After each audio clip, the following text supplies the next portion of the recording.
कृपया नए दर्शक चैनल को सब्सक्राइब कर ले एवं कहानी ध्यानपूर्वक सुने। धन्यवाद। राजस्थान के थार मरुस्थल की तपती रेत के बीच अचलगढ़ नाम का एक प्राचीन और छोटा सा पथरीला इलाका था। यहाँ की झुलसाने वाली गर्मी में जहाँ दूर दूर तक पानी की एक बूंद नहीं मिलती थी, वहाँ एक सूखी पहाड़ी के ऊपर पत्थरों को काटकर बनाया गया एक छोटा सा मरुतेश्वर महादेव का मंदिर था। इस मंदिर में स्थापित शिवलिंग किसी संगमरमर या स्फटिक का नहीं, बल्कि मरुस्थल के कड़े, खुरदरे और रेतीले भूरे पत्थर से बना था। इस मंदिर के एकमात्र सेवक थे रामदीन। रामदीन गांव के एक अत्यंत सीधे साधे और वृद्ध किसान थे। अकाल के कारण उनके पास न तो खेती बची थी और न ही पशु। वे एक छोटी सी झोपड़ी में अकेले रहते थे। रामदीन की भक्ति का नियम सबसे अनूठा और कठिन था। मरुस्थल में पानी सोने से भी अधिक कीमती था, फिर भी वे रोज सुबह उठते, 3 कोस दूर के कुएं से एक छोटे से मिट्टी के पात्र में थोड़ा सा जल लाते। वे उस जल की एक एक बूंद को ऐसे सहेजते मानो वह कोई अमृत हो। रामदीन के पास चढ़ाने के लिए न तो सुंदर बेलपत्र थे और न ही दूध। वे मरुस्थल में उगने वाली कटीली झाड़ियों के बीच से बड़ी सावधानी से तारांकन खजूर के छोटे छोटे सूखे पत्ते और आग के जंगली फूल चुनकर लाते थे। वे जब भी उस खुरदरे शिवलिंग पर जल की कुछ बूंदे चढ़ाते तो रोते हुए अपनी राजस्थानी भाषा में कहते, हे भोले बाबा, धरती तप रही है, रेत उड़ रही है, पर आप इस मरुस्थल में भी हमारे रक्षक बनकर बैठे हैं। मेरे पास आपको देने के लिए इस कटीली झाड़ी के फूलों के अलावा कुछ नहीं है, इन्हें स्वीकार करें। एक बार उस राज्य के नए राजा के प्रधान ज्योतिषी और यज्ञ कर्म के ज्ञाता तारांकन आचार्य देवव्रत तारांकन वहां से गुजरे। आचार्य देवव्रत अपनी उच्च जाति, कठिन वैदिक शुद्धता और सोने चांदी के बर्तनों से की जाने वाली भव्य पूजा के लिए विख्यात थे। वे अपने साथ मखमली वस्त्र, गंगाजल के बड़े बड़े कलश और सैकड़ों पंडितों की टोली लेकर आए थे ताकि राजा की विजय के लिए एक विशेष अनुष्ठान कर सकें। जब आचार्य देवव्रत ने देखा कि एक फटेहाल वृद्ध किसान कटीली झाड़ियों के सूखे पत्ते और जंगली आग के फूल उस खुरदरे पत्थर पर चढ़ा रहा है, तो उनका पंडित अभिमान जाग उठा। आचार्य देवव्रत ने रामदीन को झिड़कते हुए कहा, अरे मूर्ख वृद्ध, दूर हट इस पवित्र पिंड से। तू इन कटीले और सूखे पत्तों को महादेव पर चढ़ाकर इस जागृत शिवलिंग का अपमान कर रहा है। शास्त्रों के अनुसार शिव पूजा में कभी भी सूखे और कटीले पत्तों का प्रयोग नहीं होना चाहिए। यह अमंगलकारी है। हट यहाँ से, हमें राजा के कल्याण के लिए शुद्ध गंगाजल और स्वर्ण पुष्पों से महाअभिषेक करना है। रामदीन ने हाथ जोड़कर अपनी आंखें झुकाकर कहा, आचार्य देव, आप ज्ञानी हैं, पर इस मरुस्थल की तपती रेत में यही कटीली झाड़ियां ही हमारा जीवन है। जब महादेव ने इन कांटों के बीच इन फूलों को खिलाया है, तो वे इन्हें अस्वीकार कैसे करेंगे? पर आचार्य देवव्रत ने उनकी एक न सुनी और अपने सैनिकों से कहकर रामदीन को पहाड़ी से नीचे उतरवा दिया। आचार्य देवव्रत ने मंदिर के चारों ओर मखमली शामियाने लगवाए, सोने की वेदियों पर दिए जलाए और गंगाजल के शीतल कलशों से मंत्रोच्चार शुरू किया। उनका उद्देश्य था अपनी वैदिक शक्ति से उस मरुतेश्वर शिवलिंग को पूरी तरह जागृत कर राजा के लिए एक अभेद्य सुरक्षा कवच तैयार करना। जैसे जैसे आधी रात हुई और उनका अनुष्ठान अपने चरम पर पहुंचा, अचानक मरुस्थल की हवा का रुख बदल गया। एक भयंकर तपती हुई रेतीली आंधी उठी। हवा इतनी गर्म थी कि मंदिर के मखमली कपड़े जलने लगे और सोने के दिए रेत में दब गए। तभी एक विस्मयकारी घटना घटी। वह खुरदरा मरुतेश्वर शिवलिंग अत्यधिक गर्मी के कारण तपते हुए कोयले की तरह लाल होने लगा। आचार्य देवव्रत ने शिवलिंग को शीतल करने के लिए उस पर 100 घड़े गंगाजल डाला, लेकिन जैसे ही गंगाजल उस पत्थर पर पड़ता, वह भाप बनकर उड़ जाता। शिवलिंग से निकलने वाली अदृश्य तपिश इतनी भयानक थी कि वहां उपस्थित पंडितों की त्वचा झुलसने लगी और वे अपनी पोथियां छोड़कर भागने लगे। आचार्य देवव्रत की अपनी आवाज बैठ गई और वे डर के मारे हिल भी नहीं पा रहे थे। उनकी सारी वैदिक शुद्धता और सोने के पात्रों का घमंड उस मरुस्थलीय कोप के सामने मौन हो चुका था। उधर पहाड़ी की तलहटी में अपनी झोपड़ी में बैठे रामदीन का अंतर्मन व्याकुल हो उठा। उन्हें अपने अपमान की कोई चिंता नहीं थी। उन्हें बस यह महसूस हो रहा था कि उनके बाबा इस भयानक आंधी में अकेले तप रहे हैं। वे किसी नियम या सैनिकों के डर की परवाह किए बिना अपनी झोली में वही कटीली झाड़ियों के आग के फूल और अपने मिट्टी के पात्र का थोड़ा सा पानी लेकर नंगे पैर उस तपती पहाड़ी की ओर दौड़ पड़े। जब रामदीन गुफा के भीतर पहुंचे तो वहां केवल धुआं और उड़ती हुई रेत थी। आचार्य देवव्रत जमीन पर गिरे पड़े थे। रामदीन बिना डरे सीधे उस लाल गर्म हो चुके शिवलिंग के पास पहुंचे। उन्होंने रोते हुए कहा, मेरे भोले बाबा, मुझे आने में देर हो गई। रामदीन ने अपने कांपते हाथों से वह मरुस्थल के कटीले आग के फूल सीधे उस धधकते हुए शिवलिंग पर रख दिए और अपने मिट्टी के पात्र का वह थोड़ा सा साधारण जल उस पर छिड़क दिया। जैसे ही एक निष्काम भक्त के हाथों के वे कटीले फूल और जल की कुछ बूंदें उस तपते पत्थर से टकराईं, एक महाचमत्कार हुआ। वह लाल गर्म पत्थर एक क्षण में पूरी तरह शीतल और शांत हो गया। उन कटीले पत्तों और आग के फूलों के स्पर्श से पूरी पहाड़ी के भीतर से एक अत्यंत अलौकिक, ठंडी और चमेली जैसी सुगंधित हवा बहने लगी, और उस खुरदरे पत्थर के मध्य से साक्षात मरुतेश्वर नीलकंठ महादेव प्रकट हो गए, जिनके जटाजूट में बाल चंद्रमा चमक रहा था। यह अलौकिक दृश्य देखकर आचार्य देवव्रत थर-थर कांपते हुए भूमि पर गिर पड़े। उन्होंने रोते हुए पूछा, हे परमेश्वर, मैंने वेदों के अनुसार शुद्ध गंगाजल और स्वर्ण पुष्पों से आपका आवाहन किया, फिर भी आप कुपित रहे, और इस निर्धन किसान के इन कटीले पत्तों और जंगली फूलों से आप एक क्षण में कैसे शांत हो गए? महादेव ने अत्यंत शांत, गंभीर और मेघ जैसी गूंजती आवाज में कहा, देवव्रत, तुम्हारी शुद्धता और तुम्हारे सोने के पात्र तुम्हारे भीतर के सूक्ष्म अहंकार और प्रदर्शन का प्रतीक थे। तुम मुझे महंगी वस्तुओं से प्रसन्न करना चाहते थे, और इस रामदीन को देखो, इसके पास न तो धन है न गंगाजल, पर इसके पास वह हृदय है जो मरुस्थल के कांटों में भी मेरी इच्छा को देखता है। इसके इन कटीले पत्तों में जो निश्चल समर्पण है, वह तुम्हारे 100 स्वर्ण पुष्पों में भी नहीं था। ईश्वर को किसी कीमती वस्तु की आवश्यकता नहीं होती। जो अपनी विकट परिस्थितियों के कांटों को भी प्रेम से मुझे सौंप देता है, मैं उसके कटीले उपहारों को भी अपने मस्तक का आभूषण बना लेता हूँ। महादेव ने आगे बढ़कर रामदीन के सिर पर अपना वरदहस्त रखा और अंतर्ध्यान हो गए। मंदिर प्रांगण फिर से पहले जैसा ही शांत और दिव्य हो गया। आचार्य देवव्रत का सारा शास्त्रीय और राजसी घमंड पूरी तरह चूर हो चुका था। उन्होंने अपनी रेशमी पोथियां वहीं छोड़ दी और रामदीन के चरणों में गिरकर बोले, मुझे क्षमा कर दो भाई, आज तुमने मुझे सिखाया कि महादेव के दरबार में सबसे बड़ी शुद्धता बाहरी वस्तुओं की नहीं, बल्कि अंतरात्मा के निश्चल प्रेम की होती है। उस दिन के बाद से उस स्थान का नाम कटकेश्वर महादेव धाम पड़ा। आचार्य देवव्रत ने राजसी वैभव त्याग दिया और रामदीन के साथ मिलकर उसी पहाड़ी पर रहने लगे। ये कहानी थार के मरुस्थल में अमर हो गई, जो आने वाली पीढ़ियों को हमेशा ये याद दिलाती रही कि महादेव किसी सुख सुविधा या वैभव की सीमा में नहीं बंधते, वे तो एक सच्चे भक्त के कांटों से भरे जीवन और निश्चल प्रार्थना के सामने भी सहर्ष प्रकट हो जाते हैं। थार मरुस्थल की तपती रेत के बीच स्थित कटकेश्वर महादेव धाम की महिमा अब केवल उस सूखी पहाड़ी तक सीमित नहीं थी। आचार्य देवव्रत के अहंकार का विसर्जन और रामदीन की निश्चल भक्ति की गाथा दूर दूर के राज्यों में फैल चुकी थी। देवव्रत अब एक साधारण साधु का जीवन जी रहे थे और रामदीन के साथ मिलकर कटीली झाड़ियों से आग के फूल चुनते और आने वाले यात्रियों को सेवा का मर्म सिखाते थे। समय अपनी गति से चलता रहा और कई वर्ष बीत गए। रामदीन और देवव्रत दोनों ही वृद्ध होकर महादेव के चरणों में विलीन हो चुके थे। इस नए युग में रामदीन के परिवार से ही जन्मी कस्तूरी नाम की एक 17 वर्ष की कन्या उस मंदिर की देखरेख करती थी। कस्तूरी स्वभाव से अत्यंत शांत और सरल थी, लेकिन उसके जीवन में एक बहुत बड़ी चुनौती थी। उसका बायां पैर जन्म से ही काम नहीं करता था, जिसके कारण वह बैसाखी के सहारे चलती थी।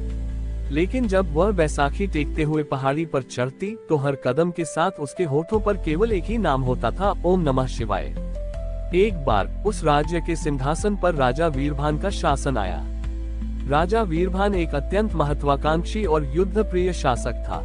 वो एक नए युद्ध पर जाने की तैयारी कर रहा था और अपनी विजय को निश्चित करने के लिए उसने अपने दरबार के उग्र तांत्रिक वज्रकीर्ति को एक ऐसा सुरक्षा कवच बनाने का काम सौंपा जो अस्त्र शस्त्रों से अभेद्य हो।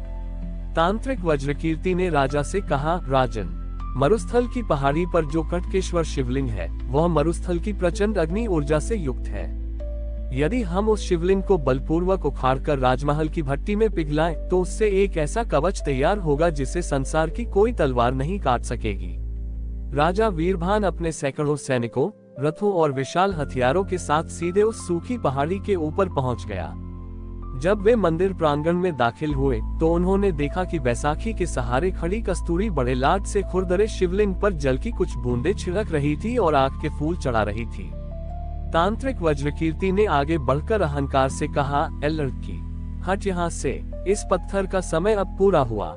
ये राजा के विजय कवच के काम आएगा। सैनिकों, इस शिवलिंग के चारों ओर जंजीरें बांधो और इसे उखाड़ फेंको। कस्तूरी ने अपनी बैसाखी को कसकर पकड़ा और बहुत ही शांत लेकिन दृढ़ स्वर में कहा, तांत्रिक देव, ये शिवलिंग कोई साधारण पत्थर या धातु नहीं है जिसे आप अपनी युद्ध की लालसा के लिए पिघला सकें। यह मेरे बाबा का स्वरूप है, जिन्होंने इस मरुस्थल को संभाल रखा है। इसे स्पर्श करने का दुस्साहस मत कीजिए। राजा वीरभान अट्टहास कर हंसा, लड़की, एक अपाहिज होकर तुम राजा की सेना को चुनौती दे रही हो। शक्ति की भाषा समझो, सैनिकों आगे बढ़ो। सैनिकों ने जैसे ही भारी लोहे की जंजीरें शिवलिंग के चारों ओर बांधी और उन्हें हाथियों के माध्यम से खींचने का प्रयास किया, अचानक मरुस्थल की रेत में एक भयानक हलचल शुरू हो गई। आसपास की कटीली झाड़ियां, जो हमेशा शांत रहती थीं, वे अचानक इतनी तेजी से बढ़ने और फैलने लगी मानो वे जीवित हो गई हों। उन झाड़ियों के तीखे और बड़े बड़े कांटे सैनिकों के वस्त्रों और हाथियों के पैरों में चुभने लगे। तभी आकाश से एक प्रचंड सूखी हवा चली, जिसने मंदिर के चारों ओर रेत की एक ऐसी अभेद्य दीवार खड़ी कर दी कि सैनिकों को कुछ भी दिखाई देना बंद हो गया। तांत्रिक वज्रकीर्ति ने अपनी तांत्रिक छड़ी से उस रेत की दीवार को तोड़ने का प्रयास किया, लेकिन जैसे ही उसने छड़ी उठाई, शिवलिंग से एक असहनीय, गर्म और तीव्र लाल आभा निकली। उस आभा के स्पर्श से तांत्रिक के हाथ जलने लगे और उसकी जादुई छड़ी जलकर राख हो गई। राजा और उसकी सेना उस रेतीले चक्रवात के बीच पूरी तरह असहाय होकर जमीन पर गिर पड़े। अपनी सेना को विनाश के कगार पर देख कस्तूरी का करुणा से भरा हृदय तड़प उठा। उसे राजा के दुर्व्यवहार की कोई चिंता नहीं थी, उसे बस ये दिख रहा था कि मरुस्थल की यह प्रचंड ऊर्जा इन निर्दोष सैनिकों के प्राण ले लेगी। वह अपनी बैसाखी को एक तरफ छोड़कर घुटनों के बल रेंगती हुई सीधे उस तपते हुए शिवलिंग के पास पहुंचे। उसने अपने दोनों हाथों से उस खुरदरे पत्थर को गले लगा लिया और अपनी आंखें बंद करके अपनी पूरी आत्मा से पुकारा, हे मरुतेश्वर, हे कटकेश्वर, ये सब अज्ञानी हैं जो अपनी शक्ति के घमंड में चूर हैं, पर हैं तो आपके ही बच्चे। इन्हें क्षमा कर दीजिए बाबा, अपनी इस उग्र अग्नि को शांत कीजिए प्रभु। जैसे ही कस्तूरी का वह निश्चल और निस्वार्थ समर्पण उस तपते पत्थर से टकराया, एक महाचमत्कार हुआ। वह रेतीला चक्रवात एक क्षण में पूरी तरह शांत हो गया और जिन कटीली झाड़ियों ने सैनिकों को घेर रखा था, उन कांटों के बीच से अचानक अत्यंत सुंदर, दिव्य और लाल रंग के कंटक कमल फूल खिलने लगे, जिनसे पूरे मरुस्थल में एक असीम और शीतल सुगंध फैल गई। उसी क्षण उस दिव्य प्रकाश के मध्य से साक्षात नीलकंठ महादेव अपने परम शांत रूप में प्रकट हो गए। उनके चेहरे पर वही कोमल मुस्कान थी जो केवल एक निष्काम भक्त को देखकर आती है। यह अलौकिक दृश्य देखकर राजा वीरभान और तांत्रिक वज्रकीर्ति थर थर कांपते हुए भूमि पर गिर पड़े। राजा ने रोते हुए पूछा, हे महाकाल, मैं अपनी सेना के बल पर ब्रह्मांड को जीतना चाहता था, पर आपकी इस छोटी सी भक्त के सामने मेरी पूरी सेना तिनके की तरह बिखर गई। मुझे क्षमा करे प्रभु। महादेव ने अत्यंत गंभीर और मधुर वाणी में कहा, वीरभान, तुम अस्त्र शस्त्रों के बल पर जिस कवच को बनाना चाहते थे, वह तुम्हारे विनाश का कारण बनता। और इस कस्तूरी को देखो, इसके पास न तो शारीरिक बल है न शस्त्र, पर इसके पास वह हृदय है जो सबके कल्याण के लिए स्वयं को संकट में डाल देता है।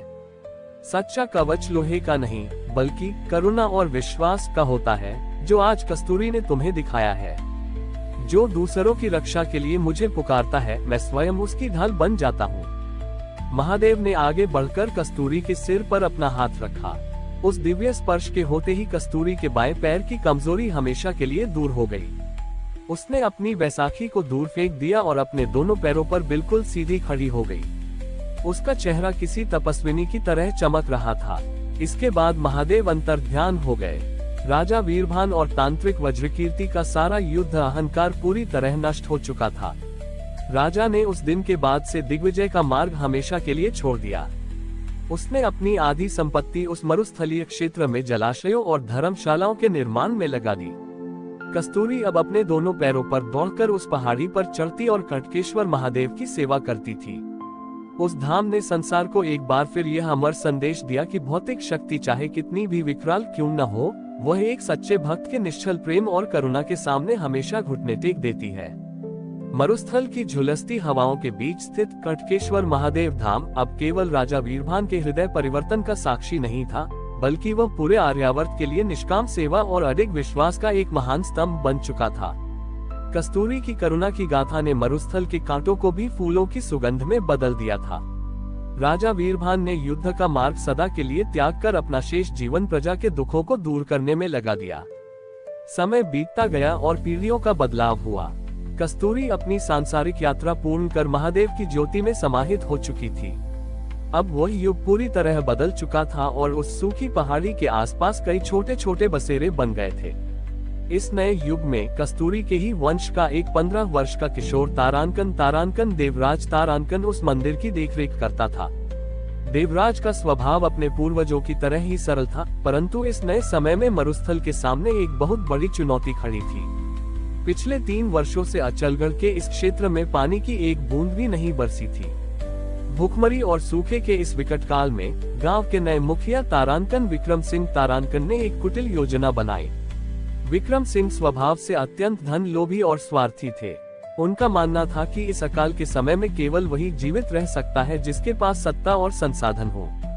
मुखिया विक्रम सिंह ने देखा कि पूरे इलाके में केवल कटकेश्वर महादेव की पहाड़ी के नीचे स्थित एक प्राचीन बावड़ी में ही थोड़ा सा पानी शेष बचा था, जो मंदिर की पूजा और गांव के बीमार वृद्धों के काम आता था।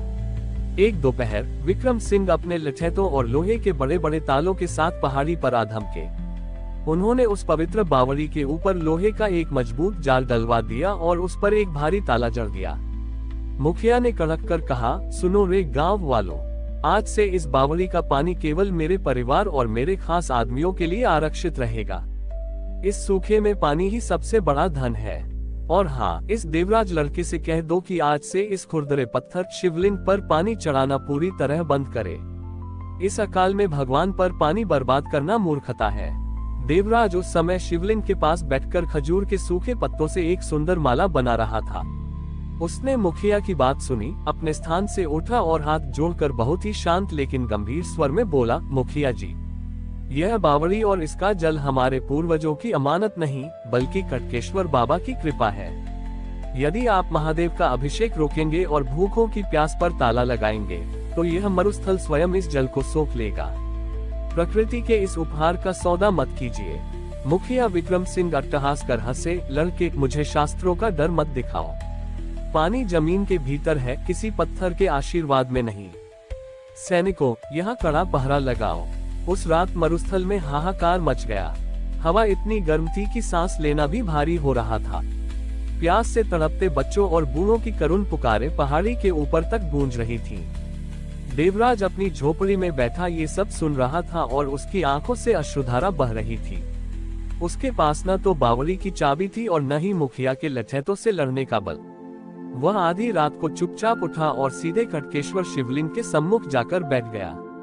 उसके पास महादेव को चढ़ाने के लिए पानी की एक बूंद भी नहीं थी। उसने मरुस्थल की कटीली झाड़ी का एक तीखा कांटा उठाया और बिना किसी हिचकिचाहट के उसे अपनी उंगली पर चुभा लिया। देवराज ने अपनी उंगली से निकलते रक्त की एक बूंद को उस खुरदरे शिवलिंग पर अर्पित किया और अपना मस्तक पत्थर से सटाकर रोते हुए कहा, हे मरुतेश्वर, हे कटकेश्वर, मेरे पूर्वजों ने आपको फूल और जल चढ़ाए थे, पर आज आपकी प्रजा प्यासी मर रही है और आपके इस बालक के पास आपको अर्पित करने के लिए पानी की एक बूंद भी नहीं है। यदि इस मरुस्थल के कांटों का यही भाग्य है तो इस जीवन का क्या लाभ। इन निर्दोषों की प्यास बुझा दीजिए बाबा। जैसे ही एक अबोध बालक के निश्चल रक्त की बूंद और उसके आंसू उस तपते पत्थर से मिले, एक विस्मयकारी और अलौकिक चमत्कार हुआ। वह खुरदरा भूरा शिवलिंग अचानक सोने की भांति चमकने लगा। उस पत्थर के भीतर से एक अत्यंत तीव्र, शीतल और नीले रंग की प्रकाश तरंग निकली। वह तरंग सीधे उस बावड़ी की ओर गई और पलक झपकते ही वह भारी लोहे का जाल और ताला पिघलकर रेत में मिल गया। अगले ही पल उस सूखी पहाड़ी के पत्थरों के बीच से स्वतः ही जल के सैकड़ों सोते फूट पड़े। वह जल इतना शीतल और मीठा था कि जैसे ही वह बहकर शिवलिंग का अभिषेक करने लगा, पूरी पहाड़ी से चंदन और आग के फूलों की दिव्य सुगंध आने लगी। आकाश में बिना बादलों के ही डमरू और शंख का नाद गूंज उठा।